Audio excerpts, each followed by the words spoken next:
நாடு முழுவதும் ஜனவரி 26ஆம் தேதி குடியரசு தினம் கோலாகலமாக கொண்டாடப்பட உள்ள நிலையில் புதுச்சேரி கடற்கரை சாலையில் காவல்துறையினர், கடற்படை, தேசிய மாணவர் படையினர் மற்றும் பள்ளி மாணவர்களின் இறுதி அணிவகுப்பு ஒத்திகை நிகழ்ச்சி நடைபெற்றது.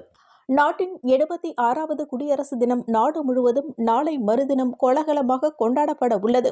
குடியரசு தினத்தை முன்னிட்டு புதுச்சேரி கடற்கரை காந்தி திடலில் நடைபெறும் விழாவில் துணைநிலை ஆளுநர் கைலாஷ்நாதன் தேசிய கொடியினை ஏற்றி வைத்து காவல்துறையினரின் அணிவகுப்பு மரியாதையினை ஏற்றுக் கொள்கிறார். விழாவில் முதலமைச்சர் ரங்கசாமி மற்றும் அமைச்சர்கள் பங்கேற்கின்றனர். இதில் அலங்கார வாகன ஊர்வலம், கலை நிகழ்ச்சிகள் நடைபெற உள்ளது. இந்நிலையில் குடியரசு தின விழாவிற்கான இறுதி அணிவகுப்பு ஒத்திகை நிகழ்ச்சி புதுச்சேரி கடற்கரை சாலையில் இன்று நடைபெற்றது.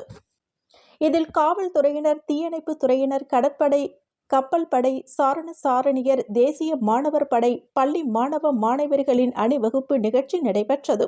தொடர்ந்து மத்திய உள்துறை எச்சரிக்கையினை தொடர்ந்து புதுச்சேரி முழுவதும் உச்சகட்ட பாதுகாப்பு போடப்பட்டுள்ளது. தனியார் உணவகங்கள் மற்றும் விடுதிகளில் காவல்துறையினர் சோதனை நடத்தி வருகின்றனர்.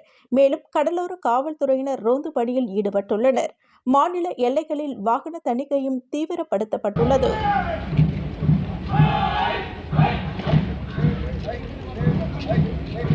அடுத்ததாக போக்குவரத்து பிரிவினர் இந்திய ரிசர்வ்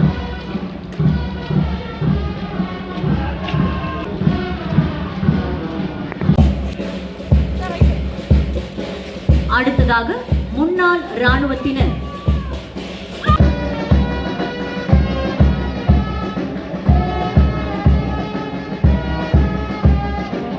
அடுத்ததாக ஊர்காவல் படை